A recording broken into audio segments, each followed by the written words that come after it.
ಏನಾಗಿದೆ ಅಂತಂದರೆ ಜನರಿಗೆ ಅವೇರ್ನೆಸ್ ಒಂದು ಕಡೆ ಆಯಿತು ಅಂತಂದರೆ ಇದನ್ನೆಲ್ಲ ಪ್ರಶ್ನೆ ಮಾಡುವಂಥ ಕೆಲಸವನ್ನು ಐ ಥಿಂಕ್ ಜನ ಮಾಡಿದಾಗ ಮಾತ್ರ ಬದಲಾವಣೆ ಆಗುತ್ತೆ. ಕಾರಣ ಯಾಕೆ ಅಂತಂದರೆ ನಾವು ಹೊಸ ಗಾಡಿ ತೊಗೊಂಡಾಗ 20-25% ಈಗ ಇನೋವಾ ತೊಗೊಂಡ್ರೆ 30 ಲಕ್ಷ ಗಾಡಿ ಅಂತಂದರೆ ಹೆಚ್ಚು ಕಮ್ಮಿ 6.5-7 ಲಕ್ಷ ಒಂದು ಇನೋವಾಗೆ ಆ ಜೀವನ ಪರ್ಯಂತ ಅದು ಓಡಾಡಲಿಕ್ಕೆ ನಾವು ಟ್ಯಾಕ್ಸನ್ನು ಕಟ್ತೀವಿ. ಒಂದು ಸತಿ ರೋಡ್ಗೆ ಟ್ಯಾಕ್ಸನ್ನು ಕಟ್ಟರೆ ಮತ್ತು ಟೋಲ್ಗೇಟನ್ನು ಯಾಕೆ ಕಟ್ಟಬೇಕು ಅನ್ನೋದು ಒಂದು ಪ್ರಶ್ನೆ ಆಯಿತು ಅಂತಂದರೆ, ಆಮೇಲೆ ನಾವು ಕಟ್ಟಿರುವಂಥ ಟೋಲ್ಗೇಟ್ಗಳು ಸುರಕ್ಷಿತವಾಗಿದೆಯಾ, ಆ ರಸ್ತೆಗಳಲ್ಲಿ ಜನ ಸುರಕ್ಷಿತವಾಗಿದ್ದಾರಂತೆ ಏನೂ ಬೇಡ. ನ್ಯಾಷನಲ್ ಕ್ರೈಮ್ ರೆಕಾರ್ಡ್ ಬ್ಯೂರೋ ತೆಗೆದು ನೋಡಿಬೇಕಾರೆ ಪ್ರತಿ ವರ್ಷ ಅಂದಾಜು 1,80,000ದಿಂದ 2 ಲಕ್ಷ ಜನ ಈ ಒಂದು ಟೋಲ್ಗೇಟ್ ರಸ್ತೆಗಳಲ್ಲಿ, ಅಸುರಕ್ಷಿತ ರಸ್ತೆಗಳಲ್ಲಿ ಸಾಯ್ತಾ ಇದ್ದಾರೆ. ಪ್ರತಿದಿನ ಅಂದಾಜು 500ಕ್ಕೂ ಹೆಚ್ಚು ಜನ ಈ ರಾಷ್ಟ್ರೀಯ ಹೆದ್ದಾರಿಗಳಲ್ಲಿ ಸಾಯ್ತಾ ಇದೆ ಅಂತ ನ್ಯಾಷನಲ್ ಕ್ರೈಮ್ ರೆಕಾರ್ಡ್ ಬ್ಯೂರೋ ಹೇಳುತ್ತೆ. ಸೊ ನಮ್ಮ ಪ್ರಶ್ನೆ ಏನಪ್ಪ ಅಂತಂದು ದುಡ್ಡು ಕಟ್ಟಿಬಿಟ್ಟು ಸಾಯೋಕ್ಕೋಸ್ಕರ ಆ ರಸ್ತೆಯಲ್ಲಿ ನಾವು ಹೋಗಬೇಕಾಗಿದೆಯಾ, ಆಮೇಲೆ ಸಾಯೋಕ್ಕೋಸ್ಕರ ನಾವು ಟೋಲ್ಗೇಟ್ ಕಟ್ಟಬೇಕಾಗಿದೆಯಾ? ಆಮೇಲೆ ನೋಡಿ, ಒಂದು ಸತಿ ನೀವು ಟೋಲ್ಗೇಟ್ ಕಟ್ಟಿದ್ರೆ ನಿಮಗೆ ಆ ಟೋಲ್ಗೇಟ್ಗಳು ಸುರಕ್ಷಿತವಾಗಿರಬೇಕು. ಆ ಟೋಲ್ಗೇಟ್ ರಸ್ತೆಗಳಲ್ಲಿ ರಿಫ್ಲೆಕ್ಟರ್ಸ್ ಇರಬೇಕು, ಕ್ಯಾಟೈಸ್ ಇರಬೇಕು, ಸ್ಟ್ರೀಟ್ ಲೈಟ್ ಇರಬೇಕು. ಪ್ರತಿ 5 ಕಿಲೋಮೀಟ್ರಿಗೆ ಒಂದು ಸತಿ ನಿಮಗೆ ಆ್ಯಂಬುಲೆನ್ಸ್ ಇರಬೇಕು, ಟೋಯಿಂಗ್ ವಾಹನಗಳಿರಬೇಕು, ಕುಡಿಯೋಕ್ಕೆ ನೀರು ಮತ್ತು ಅದು ವ್ಯವಸ್ಥೆಗಳನ್ನು ಮಾಡಬೇಕು, ಮಿನಿಮಮ್ ಬೇಸಿಕ್ ಫೆಸಿಲಿಟೀಸ್ ಮೇಂಟೈನ್ ಮಾಡಬೇಕು. ಇದನ್ನು ಯಾವುದೇ ಟೋಲ್ಗೇಟಲ್ಲಿ ನೀವು ನೋಡಲಿಕ್ಕೆ ಸಾಧ್ಯನೇ ಇಲ್ಲ. ಸಾಮಾನ್ಯವಾಗಿ ಮನೆ ನೋಡ್ಬೋದು ನಾವು, ಈವನ್ ಆ ಸೆಂಟ್ರ್ ಮೀಡಿಯನ್ ಇದೆಯಲ್ಲ, ಆಲ್ಮೋಸ್ಟ್ ರೋಡ್ಗಿಂತ ಫ್ಲ್ಯಾಟಾಗೇ ಇರ್ತದೆ. ಆ ಕಡೆ ಗಾಡಿಯನ್ನು ತಪ್ಪಿತು ಅಂತಂದರೆ ಮನೆ ಸೀಬರ್ಡವರು ಬಸ್ಗೆ ಬಂದು ಹೊಡೆದು ಹೆಚ್ಚು ಕಮ್ಮಿ 8-10 ಜನ ಸಜೀವ ದಹನ ಆಗಿದ್ದು ನೋಡಿದ್ದೀವಿ. ಇವತ್ತು ಕೂಡ ನಾವು ಓಡಾಡ್ತಾ ಇರೋವಂಥ ಈ ರಾಷ್ಟ್ರೀಯ ಹೆದ್ದಾರಿಗಳು ಸುರಕ್ಷಿತವಾಗಿಲ್ಲ, ಅಸುರಕ್ಷತೆಯಿಂದ ತುಂಬಿದೆ. ಈ ಅಸುರಕ್ಷತೆಯಿಂದ ತುಂಬಿರುವಂಥ ಈ ಒಂದು ಟೋಲ್ಗೇಟ್ಗಳನ್ನು ಅಥವಾ ಟೋಲ್ಗೇಟ್ ರಸ್ತೆಗಳನ್ನು ಏಪ್ರಿಲ್ 1ನೇ ತಾರೀಕಿಂದ ಇನ್ಕ್ರೀಸ್ ಮಾಡೋದೇನಿಲ್ಲ. ಈಗ ಆಲ್ರೆಡಿ ನೊಂದಿರೋ ಜನರಿಗೆ ಎಲ್ಲೋ ಒಂದು ಕಡೆ ಬರ್ರೇ ಹೇಳ್ದಂಗೆ ಅನ್ನೋದು ನಮ್ಮ ವಿಚಾರ. ಓಕೆ, ನೀವು ಕೂಡ ಒಂದ್ಸಲಿ ಟೋಲ್ ವಿಚಾರವಾಗಿ ಹೋರಾಟನ ಮಾಡಿದ್ರಿ. ಎಸ್. ಅಂದ್ರೆ ಜನರು ಇದ್ರ ಬಗ್ಗೆ ಮಾತಾಡ್ತಾ ಇಲ್ಲ ಅಂತ ನೀವು ಅನ್ಸುತ್ತೆ? ಜನರಿಗೆ ಮಾತಾಡಲಿಕ್ಕೆ ಅವರು ಪುರುಷತೆ ಕೊಡಲ್ಲ. ಈಗ ನೋಡಿ, ಬರೋವಂಥ ಸಂಬಳ 15 ದಿವಸಕ್ಕೆ ಸಾಲಲ್ಲ. 15 ದಿವಸ ಆದಮೇಲೆ ಅವ್ನು ಸಾಲ ಮಾಡಬೇಕು, ಇಲ್ಲ ಯಾವುದಾದ್ರೂ ಮೀಟ್ರ್ ಬಡ್ಡಿ ಇರೋದ ದುಡ್ಡು ಇಸ್ಕೊಳ್ಬೇಕು. ಅವನ ಚಿಂತೆ ಏನು ಅಂತಂದರೆ ಸಂಸಾರ ನಡೆಸೋದು ಹೆಂಗೆ, ಮಕ್ಳು ಫೀಸ್ ಕಟ್ಟೋದು ಹೆಂಗೆ, EMI ಕಟ್ಟೋದು ಹೆಂಗೆ, ಸಾಲ ತೀರ್ಸೋದು ಹೆಂಗೆ, ಆಮೇಲೆ ನನ್ನ ಜೀವನ ಹೆಂಗೆ ಮಾಡಲಿ, ಅವನ ಭವಿಷ್ಯವೇ ಸಾಲವಾಗಿರೋದ್ರಿಂದ ದೇಶದ ಸಾಲ 217 ಲಕ್ಷ ಕೋಟಿ BJPಯವ್ರು ಮಾಡಿಟ್ಟವ್ರೆ. ರಾಜ್ಯದಲ್ಲಿ ಕಾಂಗ್ರೆಸ್ ಅವರು 8 ಲಕ್ಷ ಕೋಟಿ ಸಾಲ ಮಾಡಿಟ್ಟಿದ್ದಾರೆ. ಈ ಕೇಂದ್ರ ಸರ್ಕಾರ ಸಾಲ ಅಂತ ಜನ ತೀರಿಸ್ಬೇಕು, ರಾಜ್ಯ ಸರ್ಕಾರ ಸಾಲನ ಜನ ತೀರಿಸ್ಬೇಕು, ಜೊತೆಲಿ ಅವರಿರೋ ಸಾಲನೂ ತೀರಿಸ್ಬೇಕಾಗಿದೆ. ಇವತ್ತು ಟನ್ಗಟ್ಟಲೆ ದುಡ್ಡು, ಟನ್ಗಟ್ಟಲೆ ಚಿನ್ನಗಳನ್ನು ರಾಜಕಾರಣಿಗಳು, ಭ್ರಷ್ಟಾಧಿಕಾರಿಗಳ ಹತ್ರ ಬಿಟ್ಟರೆ ಜನರ ಜೀವನ ಹತ್ರ ಇರೋದು ಬರೀ ನೋವಿದೆ, ಅವರಲ್ಲಿ ಖುಷಿ ಇಲ್ಲ ಜನರ ಹತ್ರ. ಇಂಥ ಸಮಯದಲ್ಲಿ ಒಂದು ರೀತಿಯ ಡಕಾಯಿತಿ ಕೆಲಸವನ್ನು ರಾಷ್ಟ್ರೀಯ ಹೆದ್ದಾರಿ ಪ್ರಾಧಿಕಾರ ಮಾಡ್ತಾ ಇದೆ. ಇದನ್ನು ಕೈ ಬಿಡಬೇಕು. ಈಗ ಸಿದ್ದರಾಮಯ್ಯನನ್ನು ಕ್ರಿಟಿಸೈಸ್ ಮಾಡೋವಂಥ BJPಯವರು ಈ ಅತಿ ಹೆಚ್ಚಿನ BJP MP ಗಳನ್ನು ಗೆಲ್ಲಿಸಿರುವಂಥ ಕರ್ನಾಟಕದಲ್ಲಿ ಯಾಕೆ ಕೇಂದ್ರ ಸರ್ಕಾರವನ್ನು ಇದನ್ನು ಕೇಳಿ ಜನ ಬಡತನದಲ್ಲಿದ್ದಾರೆ, ಜನ ನರಳಾಟದಲ್ಲಿದ್ದಾರೆ, ಜನ ನಿರುದ್ಯೋಗದಲ್ಲಿದ್ದಾರೆ, ಜನರ ಹತ್ರ ಕೆಲಸ ಇಲ್ಲ, ಸಂಬಳ ಇಲ್ಲ, ಬರೋ ಸಂಬಳ ಸಾಲ್ತಾ ಇಲ್ಲ, ಬೆಲೆ ಏರಿಕೆ, ವಿಷದ ಪದಾರ್ಥಗಳನ್ನು ತಿನ್ಕೊಂಡು ಬದುಕ್ತಾ ಇದ್ದೀವಿ.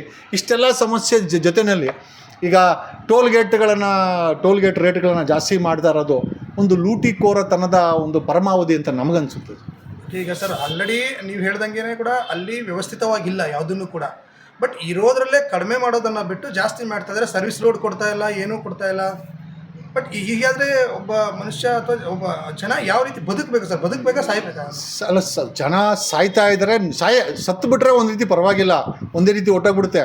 ಈ ನರಳಾಟ ಇದೆಯಲ್ಲ, ಪ್ರತಿದಿನ ಸಾಯೋದಂತಿದೆಯಲ್ಲ, ಇದು ಕರ್ನಾಟಕಕ್ಕೆ ಬೇಕಾಗಿರೋದು ಒಬ್ಬ CM ಬೇಕಾಗಿದ್ದಾನೆ, ಒಬ್ಬ 224 MLAಗಳು ಬೇಕಾಗಿದೆ. ಯಾವ CM, ಯಾವ MLA 224 MLA, they should remove ಟೋಲ್ಗೇಟ್ಗಳನ್ನು ತೆಗಿಬೇಕು, ಕಡಿಮೆ ಮಾಡೋದಲ್ಲ. ಟುಡೇ ನಾನು ಹೇಳ್ತೀನಲ್ಲ, ನನ್ನಂತವನೇ CM ಆದರೆ ಅಥವಾ ನನ್ನಂತವನೇ ನಾನು ಸರ್ಕಾರ ಮಾಡಿದ್ರೆ ಕರ್ನಾಟಕದಲ್ಲಿ ಟೋಲ್ಗೇಟ್ಗಳನ್ನು I think we will remove toll gates. ಆ ರೀತಿ ಜನರಿಗೋಸ್ಕರ ಕೆಲಸ ಮಾಡೋವಂಥ ಮಿನಿಸ್ಟ್ರುಗಳು, MLAಗಳು, CM ಬೇಕಾಗಿದೆ. ಕರ್ನಾಟಕದಲ್ಲಿ ಲೂಟಿಕೋರತನ, ಭ್ರಷ್ಟಾಚಾರ, ಐ ಥಿಂಕ್ ಡ್ರಗ್ಸ್ ಮುಕ್ತ ಕರ್ನಾಟಕ, ಭ್ರಷ್ಟಾಚಾರ ಮುಕ್ತ ಕರ್ನಾಟಕ, ಟೋಲ್ಗೇಟ್ ಮುಕ್ತ ಕರ್ನಾಟಕ, ಆಮೇಲೆ ರೈತರ ಆತ್ಮಹತ್ಯೆ ಮುಕ್ತ ಕರ್ನಾಟಕ. ಈ ರೀತಿ ಕರ್ನಾಟಕ, ಸುವರ್ಣ ಕರ್ನಾಟಕವನ್ನು ನೋಡಬೇಕು ಅಂತ ನಾವು ನಿಮ್ಗೆಲ್ಲರಿಗೂ ಇಷ್ಟ ಇದೆ. ಅದನ್ನು ಮಾಡಬೇಕಾದಂಥವ್ರನ್ನು ಆಯ್ಕೆ ಮಾಡೋದ್ರ ಸಮಯದಲ್ಲಿ ನಾವೆಲ್ಲ ಸೋಲ್ತೀವಿ. ಆಮೇಲೆ ನಮಗೊಂದು ಆಲ್ಟರ್ನೇಟಿವ್ ಇಲ್ಲ, ಇನ್ಕ್ಲೂಡಿಂಗ್ ನಾನು ಹೇಳ್ತಾ ಇದ್ದೀನಿ, ನಮಗೊಂದು ಆಲ್ಟರ್ನೇಟಿವ್ ಇಲ್ಲ. ಇದೇ BJP, ಕಾಂಗ್ರೆಸ್, JDS ಇವ್ರು ಯಾರ ಗಾಡಿಗಳಿಗೂ ಕೂಡ ಯಾವನು ಕೂಡ ಟೋಲ್ಗೇಟ್ ಕಟ್ಟಲ್ಲ, ಯಾರು ಕೂಡ ಟೋಲ್ಗೇಟ್ ನಿಲ್ಲಿಸಲ್ಲ. ಅವರೇ ಆಗಿರ್ಬೋದು, ಅವ್ರ ಮಕ್ಕಳಾಗಿರ್ಬೋದು, ಪೊಲೀಸರಾಗಿರ್ಬೋದು, ಅಧಿಕಾರಿಗಳು ಯಾವನೂ ಕಟ್ಟಲ್ಲ. ಬಟ್ ಈ ಟೋಲ್ಗೇಟ್ನ ಮಾಡಿರೋದು ನಮಗೋಸ್ಕರ, ವಸೂಲಿ ಮಾಡೋಕ್ಕೋಸ್ಕರ. ಅದಕ್ಕೋಸ್ಕರ ಅವ್ರಿಗೆ ಯಾರಿಗೂ ನೋವಿಲ್ಲ. 2028ಕ್ಕೆ ನಿಜವಾಗ್ಲೂ ಒಂದು ಒಳ್ಳೆಯ ಸರ್ಕಾರ ನಾವೆಲ್ಲ ಆಯ್ಕೆ ಮಾಡಿ ಕರ್ನಾಟಕ ಟೋಲ್ಗೇಟ್ ಮುಕ್ತ ಆಗಬೇಕು ಅಂಥ ಒಂದು ಶಪಥವನ್ನು, ಅಂಥ ಒಂದು ಸರ್ಕಾರವನ್ನು, ಅಂಥ ಒಂದು ವ್ಯಕ್ತಿಗಳನ್ನು ನಾವು ಆಯ್ಕೆ ಮಾಡಬೇಕಾಗಿದೆ.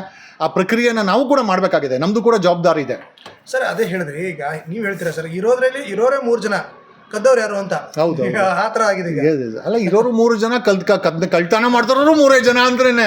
ಇಲ್ಲಿ ನೋಡಿ, ನಾವು ಜಸ್ಟ್ ಎಲ್ಲರೂ ಹೇಳ್ತಾರೆ ಇವನು ಆ ಜಾತಿ, ಇವನು ಸಾಬ್ರು, ಕ್ರಿಶ್ಚಿಯನ್ಸು, ಗೌಡ್ರು, ಲಿಂಗಾಯತರು ಅಂತ. ನಾನು ಹೇಳ್ತೀನಿ, ಇರೋನು ಒಂದು ಸೆಗ್ಮೆಂಟು, ಇಲ್ದೋನು ಒಂದು ಸೆಗ್ಮೆಂಟು. ಎರಡೇ ಜಾತಿ ಇರೋದಿಲ್ಲಿ. ಒಂದು 3% ರಾಜಕಾರಣಿಗಳು, ಅಧಿಕಾರಿಗಳು, ಲೂಟಿಕೋರರು, ಬಕೆಟ್ಗಳು, ವ್ಯಾಪಾರಿಗಳಿದ್ದಾರೆ. ಅಂದರೆ ಅವ್ರ ಹತ್ರ ಎಲ್ಲ ಇದೆ. ಅವ್ರ ಹತ್ರ ಇಂಪೋರ್ಟೆಡ್ ಕಾರ್ಸ್ ಇದೆ, ಅವ್ರ ಹತ್ರ ಸದಾಶಿವದಲ್ಲಿ ಮನೆ ಇದೆ, 1000 ಕೋಟಿ ಡಿಕ್ಲೇರ್ ಮಾಡವ್ರೆ, HAL ಒಂದು ಅರ್ಧ ಡಜನ್ನು ಹೆಲಿಕಾಪ್ಟರ್ ನಿಲ್ಲಿಸವ್ರೆ, ಈ ಸರ್ಕಾರಿ ಜಮೀನುಗಳನ್ನ ಮಾರ್ತಾ ಅವ್ರೆ, ಬರೀ ಜನರನ್ನ ನೋವು ತಳ್ತಾ ಇದ್ದಾರೆ. ಇದೊಂದು ಸೆಗ್ಮೆಂಟು. ಇದು ಪೊಲೀಸ್ ಆಗಿರ್ಬೋದು, ಅಧಿಕಾರಿಗಳಿರ್ಬೋದು. ಇನ್ನೊಂದು ಸೆಗ್ಮೆಂಟು ಅಂತಂದರೆ 97% ಕೇಂದ್ರ ಸರ್ಕಾರ ಸಾಲ ಮಾಡದೆ ತೀರಿಸು, ರಾಜ್ಯ ಸರ್ಕಾರ, ಸಿದ್ದರಾಮಯ್ಯ ಸರ್ಕಾರ ಸಾಲ ಮಾಡದೆ ತೀರಿಸು, ನಮ್ಮ ಸಾಲ ತೀರಿಸು, ನಿರುದ್ಯೋಗ ಇಲ್ಲ ಅಂದರೂ ಪರವಾಗಿಲ್ಲ ತಿರ್ಕೊಂಡು ತಿನ್ನು, ಆಮೇಲೆ ನಿನಗೆ ಬರೋವಂಥ ಸಂಬಳ 15 ದಿವಸಕ್ಕಾದ್ರೂ ಸಹ ಇವನಿಗೆ ಜೈಕಾರ ಹಾಕೊಂಡು ಜೀವನ ಮಾಡು. ನೋಡಿ, ಎಲ್ಲಿವರೆಗೂ ನೀವು ಓಟ್ ಹಾಕೋ ದಿವಸ ನಾನು ನನ್ನ ಮಕ್ಕಳಿಗೋಸ್ಕರ ಓಟ್ ಹಾಕ್ತಾ ಇದ್ದೀನಿ ಅಂತ ಒಬ್ಬ ವ್ಯಕ್ತಿಗಳಲ್ಲಿ ಬರೋದಿಲ್ವೋ? ನಾನು ಹಾಕೋ ಓಟು DK ಶಿವಕುಮಾರನ್ಗೆ, ನಾನು ಹಾಕೋ ಓಟು ಒಕ್ಕಲಿಗರಿಗೆ, ನಾನು ಹಾಕೋ ಓಟು ಲಿಂಗಾಯತರಿಗೆ, ನಾನು ಹಾಕೋ ಓಟು ಮುಸ್ಲಿಮರಿಗೆ, ನಾನು ಹಾಕೋ ಓಟು ದೇಶಕ್ಕೆ. ದೇಶ ಅಂದರೆ ನೀವೇ. ನಿಮ್ಮದೇ ನಗ್ನತೆ ಇದ್ದಾಗ ದೇಶನಲ್ಲಿ ಕಾಪಾಡೋಕ್ಕಾಗತ್ತೆ? ದೇಶದ ಹೆಸರಲ್ಲಿ ದಿವಾಳಿ ಮಾಡ್ತಾ ಇದ್ದಾರೆ, ರಾಷ್ಟ್ರೀಯತೆ ಹೆಸರಲ್ಲಿ ದಿವಾಳಿ ಮಾಡ್ತಾ ಇದ್ದಾರೆ, ವಂಶ ಪರಂಪರೆ ಆಡಳಿತದಲ್ಲಿ ನಿಮ್ಮನ್ನು ಲೂಟಿ ಮಾಡ್ತಾ ಇದ್ದಾರೆ, 1000 ಕೋಟಿ ಡಿಕ್ಲೇರ್ ಮಾಡ್ತಾ ಇದ್ದಾರೆ.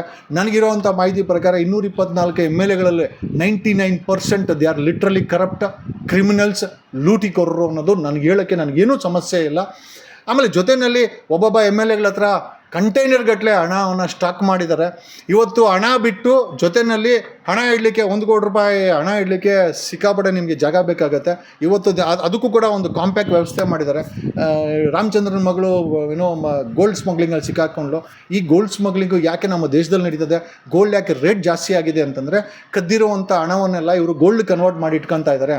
ನನಗಿರೋ ಮಾಹಿತಿ ಪ್ರಕಾರ ಕರ್ನಾಟಕದಲ್ಲಿ ಒಬ್ಬ ರಾಜಕಾರಣಿ ಹತ್ರ 1000 ಟನ್ ಚಿನ್ನ ಸ್ಟಾಕ್ ಮಾಡಿದ್ದಾರಂತೆ. ಜಸ್ಟ್ ಇಮ್ಯಾಜಿನ್, 1000 ಟನ್ ಚಿನ್ನ ಒಬ್ಬ ರಾಜಕಾರಣಿ ಹತ್ರ ಇದೆ. ಅಂದರೆ ಎಲ್ಲ ರಾಜಕಾರಣಿಗಳ ಹತ್ರ ಟನ್ಗಟ್ಟಲೆ ಚಿನ್ನ ಸ್ಟಾಕ್ ಇದೆ, ಕಂಟೈನರ್ ಗಟ್ಟಲೆ ಹಣ ಇದೆ ಅಂತ ನಮಗೆಲ್ಲರಿಗೂ ಗೊತ್ತಿದೆ. ಬಟ್ ಅದನ್ನು ಕನ್ಫರ್ಮ್ ಮಾಡಿದ್ದು ಗೋವಾ ಮತ್ತು ಬೆಳಗಾಂ ಮತ್ತು ಮಹಾರಾಷ್ಟ್ರಕ್ಕೆ ಹೋಗ್ಬೇಕಾದ್ರೆ ಕಂಟೈನರ್ ಹಣ ಕಾಣೆ ಆಯ್ತಲ್ಲ, ಆವತ್ತೇ ಜನ ನಂಬಿದ್ದು. ಅದಕ್ಕೆ ಮುಂಚೆ ಕೂಡ ನಾನು ಹೇಳಿದ್ದೀನಿ, ಅವ್ರ ಹತ್ರ ನಿಮಗೆ ಕಂಟೈನರ್ ಗಟ್ಟಲೆ ಹಣ ಇದೆ ಅಂದರೆ ಎಲ್ಲ ಬಿಡ್ರಪ್ಪ ನಮ್ಮ ಸತ್ಯರಿಕ್ಷ ಅಂತಂದರು. ಜನರಿಗೆ ಗೊತ್ತಾಗಿದೆ ಕಂಟೈನರ್ ಗಟ್ಟಲೆ ಹಣ ಇದೆ ಅಂತ. ಈ ಲೂಟಿಕೋರರು ಇವತ್ತು ಬದಲಾವಣೆ ಮಾಡಬೇಕಾದಂಥ ಜವಾಬ್ದಾರಿ ನಮ್ಮದಿದೆ. ನಮ್ಮ ದೇಶವನ್ನು ಲೂಟಿ ಮಾಡಿಬಿಟ್ಟಿದ್ದಾರೆ, ನಮ್ಮ ದೇಶವನ್ನು ಬಡತನ ಮಾಡಿಟ್ಬಿಟ್ಟಿದ್ದಾರೆ, ನಮ್ಮ ದೇಶವನ್ನು ಹ್ಯಾಂಡಿಕ್ಯಾಪ್ ಮಾಡಿಬಿಟ್ಟಿದ್ದಾರೆ, ರಾಜ್ಯವನ್ನು ಹ್ಯಾಂಡಿಕ್ಯಾಪ್ ಮಾಡಿಬಿಟ್ಟಿದ್ದಾರೆ. ಜನರು ಪ್ರಶ್ನೆ ಮಾಡೋವಂಥ ಸಮಸ್ಯೆ ಇಲ್ಲ.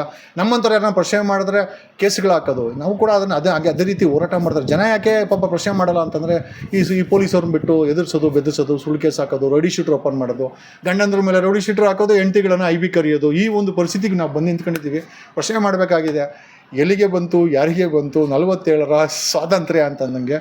ಹಾಗೆ ಮುಖವಾಡ ಹಾಕ್ಕೊಂಡು ರಾಜಕೀಯ ಮಾಡ್ತಾರಂಥ ರಾಜಕಾರಣಿಗಳನ್ನು ಐ ಥಿಂಕ್ ಉಗಿದು ಓಡಿಸ್ಬೇಕಾದಂಥ ಪರಿಸ್ಥಿತಿ 2028 2028ಗೆ ಜನ ಮಾಡಬೇಕಾದಂಥ ಪರಿಸ್ಥಿತಿ ಇದೆ ಅಂತ ಈ ಮೂಲಕ ನಾನು ಐ ಥಿಂಕ್ ಆಶಾ ಭಾವನೆಗಳನ್ನು ಇಟ್ಕೊಂಡು ಬದಲಾವಣೆ ಸುವರ್ಣ ಕರ್ನಾಟಕ ಆಗುತ್ತೆ ಅಂತ ನಮಗೆಲ್ಲ ನಂಬಿಕೆ ಇದೆ. ಮಾಡ್ತೀವಿ, ನಾವು ಲೀಡ್ ಮಾಡ್ತೀವಿ, ಇಲ್ಲಿವರೆಗೂ ಪ್ರಶ್ನೆ ಮಾಡಿದ್ದೀವಿ. ಇನ್ನು ಮುಂದೆ ಒಂದು ರಾಜಕೀಯ ಆಲ್ಟರ್ನೇಟಿವ್ನ ತೊಗೊಂಬರ್ತೀವಿ. ಡೆಫಿನೆಟ್ಲಿ ಕರ್ನಾಟಕದಲ್ಲಿ ಟೋಲ್ಗೇಟ್ ಇರಬಾರ್ದು, ಡೆಫಿನೆಟ್ಲಿ ಕರ್ನಾಟಕದಲ್ಲಿ ಡ್ರಗ್ಸ್ ಇರಬಾರ್ದು, ಡ್ರಗ್ಸ್ ಮುಕ್ತ ಕರ್ನಾಟಕ, ರೇಪ್ ಮುಕ್ತ ಕರ್ನಾಟಕ, ಭ್ರಷ್ಟಾಚಾರ ಮುಕ್ತ ಕರ್ನಾಟಕ, ರೈತರ ಆತ್ಮಹತ್ಯೆ ಮುಕ್ತ ಕರ್ನಾಟಕ, ಇದೆಲ್ಲ ನಾವು ನೋಡಬೇಕು ಅಂತ. ಅದನ್ನೇ ಸುವರ್ಣ ಕರ್ನಾಟಕ ಅಂತ. ಸುವರ್ಣ ಕರ್ನಾಟಕ ಅಂತ ಪದಗಳಲ್ಲಿ ಬರೆಯೋದಲ್ಲ, ಜನರ ಜೇಬಲ್ಲಿ ದುಡ್ಡಿರಬೇಕು, ಜನರ ಬ್ಯಾಂಕಲ್ಲಿ ದುಡ್ಡಿರಬೇಕು, ಅವ್ರ ಮುಖದಲ್ಲಿ ಕಳೆ ಇರಬೇಕು. ಅವ್ರ ಮುಖದಲ್ಲಿ ಯಾರೋ ಒಬ್ಬರು ಕೇಳಿದ್ರು, ನಿಜವಾದಂಥ ಇದು ಫಿನ್ಲ್ಯಾಂಡು ಇಡೀ ಪ್ರಪಂಚದಲ್ಲಿ ಫಿನ್ಲ್ಯಾಂಡು ಅತಿ ಖುಷಿಯಾಗಿರುವಂಥ ದೇಶ ಅಂತೆ. ಅವ್ರು ಆ ಫಿನ್ಲ್ಯಾಂಡ್ ಪ್ರಧಾನಮಂತ್ರಿನ ಭಾರತದಲ್ಲಿ ಯಾರೋ ಒಬ್ಬರು ರಿಪೋರ್ಟ್ರು ಅವ್ರನ್ನ ಐ ಥಿಂಕ್ ಪ್ರಶ್ನೆ ಮಾಡ್ತಾರೆ, ಅಂದರೆ ಅತಿ ಖುಷಿ ಅಂತ ಹೇಳ್ತಿರಲ್ಲ, ಇದಕ್ಕೆ ಒಂದು ಅರ್ಥ ಕೊಡೋಕ್ಕಾಗುತ್ತಾ ಅಂತ. 10 ವರ್ಷ ದುಡ್ದಿಲ್ಲ ಅಂತಂದರು, 10 ವರ್ಷ ಆ ದೇಶದ ನಾಗರಿಕ ದುಡ್ದಿಲ್ಲ ಅಂತರೂ ಕೂಡ ಚಿಂತೆ ಮಾಡೋ ಅವಶ್ಯಕತೆ ಇಲ್ಲಂತೆ. ಅಷ್ಟು ಆರ್ಥಿಕತೆ ಅಂದರೆ ಯಾವನೋ 1400 ಕೋಟಿ 500 ಕೋಟಿ ಡಿಕ್ಲೇರ್ ಮಾಡೋದಲ್ಲ, ಅದಲ್ಲ ದೇಶದ ಸುವರ್ಣ ಕರ್ನಾಟಕ ಅಂತ, ಅದಲ್ಲ. ಜನರ ಜೇಬಲ್ಲಿ 10 ವರ್ಷ ಜನರ ಜೇಬಲ್ಲಿ, ಜನರ ಮನೆಯಲ್ಲಿ, ನಮ್ಮ ಹೆಣ್ಣುಮಕ್ಕಳು ಅಡುಗೆ ಮನೇಲಿ ಇಟ್ಟಿರೋ ಖಾರದ ಪುಡಿ ಡಬ್ಬದಲ್ಲಿ, ಉಪ್ಪಿನ ಡಬ್ಬದಲ್ಲಿ ದುಡ್ಡು ಅಂದರೆ ಹಳ್ಳ ಸುತ್ತಾಡಬೇಕು.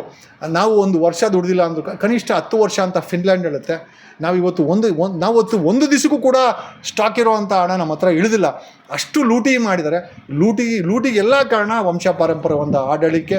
ಈ ದಾವಣಗೆರೆಯಲ್ಲಿ ಸೋಲಿಸಿ, ಬಾಗಲಕೋಟೆಯಲ್ಲಿ ಸೋಲಿಸಿ, ಮೇಟಿ ಪ್ರಭಾವನ ನೋಡಿದಿರಿ. ಆ ಮೇಟಿಯನ್ನು ನಾವು ನೋಡಿ ಸಾಕಾಗಿದೆ. ಮೇಟಿ ಕುಟುಂಬಕ್ಕೆ ಖಂಡಿತವಾಗಿ ಓಟ್ ಹಾಕಿದ್ರೆ ನಿಮಗೆ ಗೂಟ ಅಂತೂ ಗ್ಯಾರಂಟಿ. ದಾವಣಗೆರೆಯಲ್ಲೂ ಅಷ್ಟೇ ಶಾಮನೂರು ಕುಟುಂಬನ ನೀವು ಶಾಮನೂರು ಕುಟುಂಬ ಅವ್ರು ಮಾಡಿರೋ ಆಸ್ತಿನ ನೀವು ಸಂರಕ್ಷಣೆ ಮಾಡಬೇಕಾದ್ರೆ ಅವ್ರಿಗೆ ಓಟ್ ಹಾಕಿ, ಇಲ್ಲ ನಿಮ್ಮನ್ನು ರಕ್ಷಣೆ ಮಾಡಬೇಕಾದ್ರೆ ನಾವು ಸೋಲಿಸಿ, ನಾನು ಯಾರನ್ನ ಗೆಲ್ಲಿಸ್ಬೇಕಂತ ಹೇಳೋಕ್ಕೋಗಲ್ಲ ಅಂತ ಹೇಳ್ತಾ I think that's it. Thank you.